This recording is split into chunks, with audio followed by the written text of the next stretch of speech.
Well, hello to all you out there in YouTube land. We are going to take a look today at some arts and some culture, which is not something that necessarily happens on a regular basis, but as you think about the Apostle Paul in Athens, standing up in the Areopagus and saying to them, some of your own poets have said.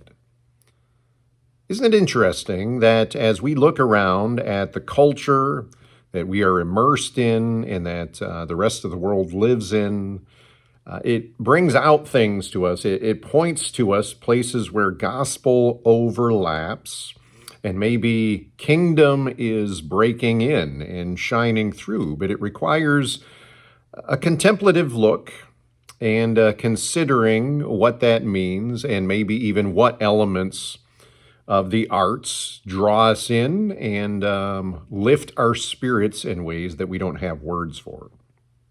So we're going to spend some time through these videos looking at books and movies and music and kind of seeing how those stimulate us. I obviously am going to be approaching these from my own vantage point, and today I would like to discuss a book called The Secret of Platform 13. Now, this is not a new book. It was originally published in 1994 by Eva Ibbotson.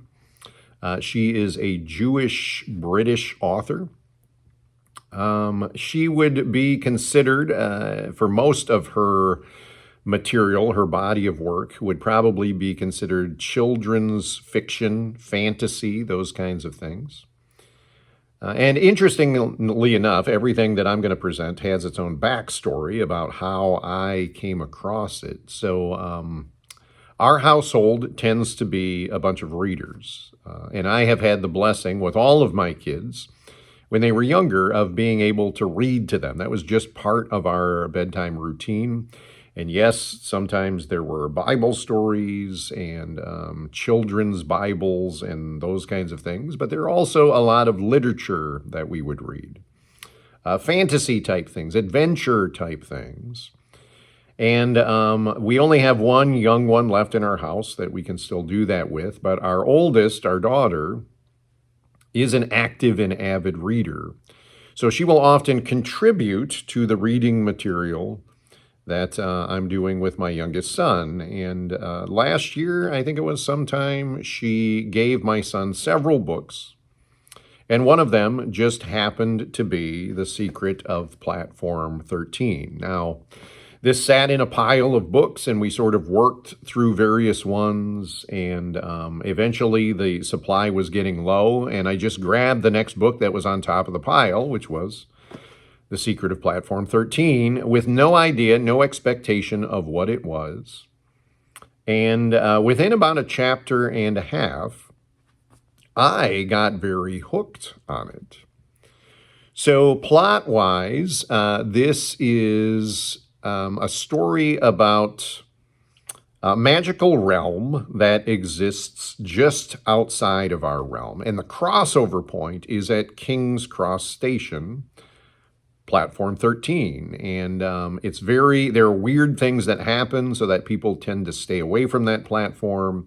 And it's just kind of considered out of order and not in use. But that is a crossover point for this magical island kingdom that has a gate called the Gump that only opens once every 9 years. And it's only open for 9 days. Now, if you're starting to hear some things in there that sound rather familiar, it's interesting that so much of this has some parallels to the Harry Potter series. King's Cross Station, a platform that is the gateway towards the magical realm. What's interesting is Ms. Ibbotson's book actually was published 3 years before Harry Potter and the Sorcerer's Stone. So there have been some interesting thoughts and accusations made over the years, but from my understanding, Ibbotson was a supporter of J.K. Rowling and said, everybody kind of borrows ideas from each other, and she didn't think this was some major plagiaristic scheme. But you will notice that there are some similarities. Some, I wouldn't say a ton. So what drives the plot is there is a new prince born to the king and queen of the magical island in the other realm. And right after he is born, he has these three handmaids who are taking care of him, these nurses, and they want to cross the Gump, which has been opened, but they only want to do it for a day. And the king and the queen think it would be a good idea if their child got exposed to our world, this world of non-magic. And so he's brought over, and an accident happens, and people don't realize that they've lost the prince until after the Gump closes. And whether or not he's been lost or whether or not he's been kidnapped is another question. So, of course, they have to wait 9 years, and then they send a team in across the Gump into our world to sort of rescue this prince, who by this point will have grown up, is 9 years old, and will have grown up in our world, completely unfamiliar with magic and all of these other things. And the people that they send over are just an interesting group of people. So you have a wizard, you have an ogre, which they have to turn invisible so that he doesn't scare people because he can't blend into our world very easily. You have a fae or a fairy who is very in touch with nature. And you have a hag, and they're a very mismatched group. They all have their own little backstories and their own little quirks to them. They don't necessarily always get along or agree. And as you can imagine, there are a ton of twists and turns that happen. A lot of unexpected things just happen in the plot, which make it very interesting. Now, having said that, there are a couple of caveats that I would like to give to you. First of all, there's a idea, one of the plot devices, which comes into play much, much later, that I think you will be able to figure out very early on in the story. So it is kind of a simple children's story, although it is, my copy at least, is 230 pages. So it's not short by any means, but it does flow very well, and there are a lot of delightful twists and turns and unexpected things. That's really what hooked me, is so many things that I just didn't see coming, and then the author seems to highlight in just wondrous and magical ways. And I was full of surprise and full of joy in lots of spots. But there is one major plot point that, again, I think the hand is tipped very early on. And even if you don't often guess where a plot is going, you can probably guess one of the major spoilers in this book and probably guess it very early on. But that didn't ruin it for me. Secondly, because it deals with magic, I know people have all different opinions about whether or not to read things that have magical qualities to them and how detrimental they are. So I'll, by all means, leave that up to your discretion. If you didn't like Harry Potter, you very well may not like this one. It has some of the same elements. And again, just because it's a children's story, I would qualify this more as some of our older fairy tales from American folklore, which if you've ever read even some of the British ones, because again, Ibbotson grew up over in England, they tend to have darker qualities to them. So there's a mixture of light and darkness. There are some characters who are just very light and delightful and very generous and kind. And then there are some that are a little bit scarier and have some rather horrific elements to them.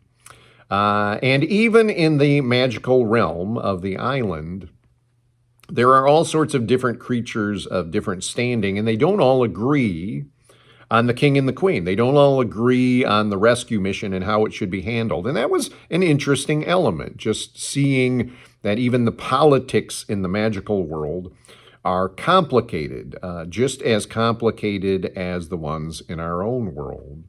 There's lots of funny anecdotes when the magical creatures come in contact with normal human beings, and kind of what humans aren't looking for, what they don't notice, and even when magical things happen, how humans dismiss those things.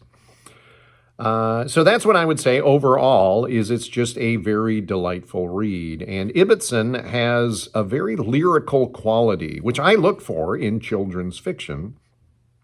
It isn't enough just to tell a good story and to just have short, simple sentences. I like longer sentences that have a rhythm to them and a mystery to them and a poetic nature to them that just sort of pop and rope you in, and you get into your reader's voice very easily, and the reader's voice in your mind clicks in very easily. So I would say if you're looking for something slightly lighter, although more in the tradition of some of the darker Grimm's fairy tales or some of the Hans Christian Andersen stuff, then maybe check out The Secret of Platform 13. It will remind you that we live in a world of the seen and the unseen, and that sometimes in our world we tend to downplay the magical, wondrous, mystical qualities of things, but that there are people who elevate those things and can be more in tune and get more delight out of the mystery of life when you see sort of all the spiritual, interesting, supernatural things that God is doing on any given basis, on any given day. And I will say at the core, it is a story about courage and friendship and kindness, and how kindness is a forgotten quality that matters. And it just has a very sweet nature to it. So, yeah, if you're interested, check out The Secret of Platform 13, and we'll come up with some more suggestions and some more pieces of art and culture to contemplate in the days ahead. So until then, keep watching, keep listening, keep reading, and keep contemplating. Have a great day.